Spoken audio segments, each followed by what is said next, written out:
buenas, mi nombre es Ana Gabriela Mora Monge, soy miembro de la Iglesia Bautista Palabra de Vida. El día de hoy vamos a hablar sobre David, quién es o era David. Primeramente vamos a hacer una pequeña oración. Señor Padre, te doy gracias por este día, por tus bendiciones, Señor, y te pido por las personas que van a escuchar este mensaje, para que tú, Señor, les enseñes lo que les quieras enseñar, Padre, y que me ayudes a mí a decir las palabras correctas en el nombre de Jesús. Amén. Bueno, como les digo, hablaremos sobre David. David era el nieto de Booz y de Ruth y el hijo de Isaí. Su nombre tiene como significado amado de Dios. Él tuvo muchas esposas y con estas esposas ha tenido varios hijos. Escribió gran parte de los salmos y estos salmos lo hizo como un arrepentimiento a Dios. Cuando pensamos en David, pensamos en un pastor de ovejas, un poeta, un matador de gigantes, un rey de Israel y un antepasado de Jesús. Pero junto con esta lista hay otra que se le ve como un traidor, un mentiroso, un adúltero o un asesino. La Biblia no se esfuerza en esconder los fracasos que tuvo David, sin embargo se le recuerda y respeta por sus sentimientos hacia Dios y por su temor a Él. El temor a Dios no es como un miedo, sino más que todo es un respeto que hay que tenerle a Dios. David, a pesar de sus pecados, era rápido para confesarlos, y estas confesiones provienen de su corazón, y su arrepentimiento era verdadero. David nunca tomó a la ligera el perdón de Dios, ni dio por hechas sus bendiciones. Por ello Dios nunca dejó de darle ni su perdón, ni las consecuencias de sus actos. Es por ello que Dios dijo en Hechos 13:22, que lo voy a leer: He hallado a David, hijo de Isaí, varón conforme a mi corazón, quien hará todo lo que yo quiero. Esto de todo lo que yo quiero no quiere decir que David era perfecto, sino que como David hablaba con Dios y le obedecía a Dios en todo momento e intentaba no cometer muchos errores, y si así lo hacía, los aceptaba, entonces Dios dijo que era conforme a su corazón. David experimentó el gozo del perdón del Señor, aun cuando tuvo que sufrir las consecuencias de sus pecados. Muchas veces nosotros queremos no sufrir las consecuencias de los pecados, sino solamente experimentar el perdón de Dios. Esto sería muy bueno, pero las consecuencias muchas veces nos ayudan a saber qué fue lo que hicimos y cómo fue que lo hicimos mal para no volverlo a realizar así. La gran diferencia que hay entre David y nosotros es que él pecó en gran manera, pero no pecó repetidamente, sino que fue aprendiendo de todos los errores que hizo. Ahora veremos algunas características más reconocidas en David. La primera es que es el más grande rey de Israel. David tenía 30 años cuando comenzó a reinar y reinó por 40 años. Cuando terminó tenía ya 70 años. Esto lo vemos en 2 de Samuel 5:4, que leo para ustedes. David tenía 30 años cuando comenzó a reinar y reinó por 40 años. La segunda es que es un antepasado de Jesús. Esto lo dice Mateo 1:20, leo para ustedes.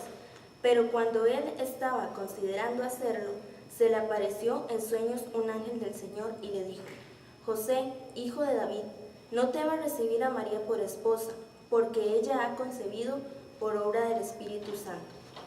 Este José, hijo de David, es metafórico, no necesariamente es el hijo, porque David estuvo 1000 años antes de José. Pero como le digo, es un antepasado, todo es como una genealogía, por eso es que se le dice hijo. La tercera es que es nombrado en la Galería de la Fe en Hebreos 11. Si ustedes gustan pueden leer todo Hebreos 11, que es donde están todos los hombres o mujeres de fe. David aparece exactamente en Hebreos 11:32, que solo es nombrado. Lo voy a leer. ¿Qué más voy a decir? Me faltaría tiempo para hablar de Gedeón, Barak, Sansón, Jefté, David, Samuel y los profetas. Solamente es nombrado en este capítulo. Otra de su característica es que Dios mismo lo describe como un hombre conforme a su corazón. Lo vemos en 1 de Samuel 13:14. Leo: Mas ahora tu reino no será duradero. Jehová se ha buscado un varón conforme a su corazón, al cual Jehová ha designado para que sea príncipe sobre su pueblo. Esto fue cuando Saúl era rey de Israel. Y como Saúl no guardaba lo que Dios le decía o no obedecía a Dios, entonces Jehová lo quitó y puso a David, que él sí guardaba todo lo que él le decía y obedecía más a Jehová.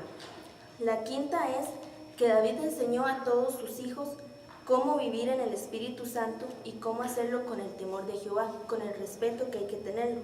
Esto lo encontramos exactamente en Salmo 34:11. Leo: vengan, hijos míos, y escúchenme, que voy a enseñarles el temor del Señor. Esto se lo dice David a sus hijos. Gracias al Espíritu Santo es como uno puede pedir todos los dones, como la sabiduría, el amor, el temor de Jehová, entre otros. Y Él así se los dará, porque llegará, el Espíritu Santo nos ayuda a la hora de orar. Él dice con palabras extrañas a Dios qué es lo que nosotros le estamos diciendo. Hay algunos errores de David, como por ejemplo, el adulterio con Betsabé. Esto lo vemos en 2 Samuel 11, 2 al 4. Y sucedió un día, al caer la tarde, que se levantó David de su lecho y se paseaba sobre el terrado de la casa real. Y vio desde el terrado a una mujer que se estaba bañando, la cual era muy hermosa. Envió David a preguntar por aquella mujer y le dijeron: aquella es Betsabé, hija de Eliam, mujer de Urías Eteo. Y envió David mensajeros y la tomó y vino a él, y él durmió con ella. Luego ella se purificó de su inmundicia y se volvió a su casa. Este fue el primer, digamos, el pecado que se dice en la Biblia de David, el adulterio con Betsabé. El segundo es cuando él planea el asesinato de Urías. Urías era el esposo de Betsabé. Esto lo vemos en 2 Samuel 11, 14 y 15, que dice así: venida la mañana, escribió David a Joab una carta, la cual envió por manos de Urías. Y escribió en la carta diciendo: poned a Urías al frente en lo más recio de la batalla, y retiraos de él, para que sea herido y muera. Así fue como David planeó esta muerte, y así fue como se ejecutó. La tercera es que desobedeció directamente a Dios cuando hizo el censo del pueblo judío sin pedirle permiso o sin decirle. Lo vemos en 1 Crónicas 21:2. Dice así: y dijo David a Joab y a los príncipes del pueblo: id, haced censo de Israel desde Beerseba hasta Dan, e informadme sobre el número de ellos para que yo lo sepa. Estos fueron algunos de los pecados o de las cosas que David hizo mal y que encontramos en la Biblia. Para ir concluyendo, nos podemos preguntar: ¿qué nos enseña David? ¿Qué es lo que aprendemos? ¿Que es perfecto o que no? Bueno, yo pienso que al conocer la historia de David, debemos reconocer, al igual que lo hizo él, nuestros pecados con sinceridad y saber que el perdón que Dios nos da no elimina las consecuencias del pecado que hayamos cometido. Esto quiere decir que cada vez que pecamos, Dios nos va a corregir, pero esto va a tener una consecuencia, la cual nosotros vamos a ver, y así podemos saber que estuvo mal y tal vez no volverlo a corregir. Dios desea en gran manera nuestra confianza y adoración completa de todo nuestro corazón. Él desea que nosotros nos humillemos y que sepamos que Él es Dios y que Él nos puede perdonar de todo mal. Para concluir, les quiero decir que David es un tipo de la iglesia. Esto quiere decir, Saúl, que era un rey antes de David, él era un tipo de Israel, pero seguía, digamos, como rey seguía a su hijo, pero Dios no lo hizo así, como lo dije antes. Como Saúl no le obedecía a Dios, entonces Dios puso a David. Tipo de la iglesia es porque David no tenía un templo.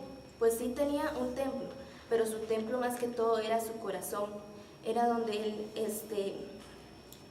se alimentaba, donde él aprendía, donde él lo tenía limpio, así como en la actualidad. En la actualidad nosotros aprendemos y todo va a nuestro corazón.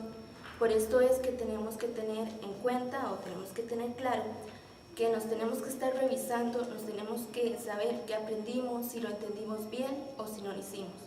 Espero que les haya gustado y que hayan aprendido algo. Ahora voy a hacer una pequeña oración. Señor, gracias por esto. Te pido que estas personas puedan entender este mensaje, Señor, y que tú les ayudes a entender, Padre, lo que tú quieras. En el nombre de Jesús.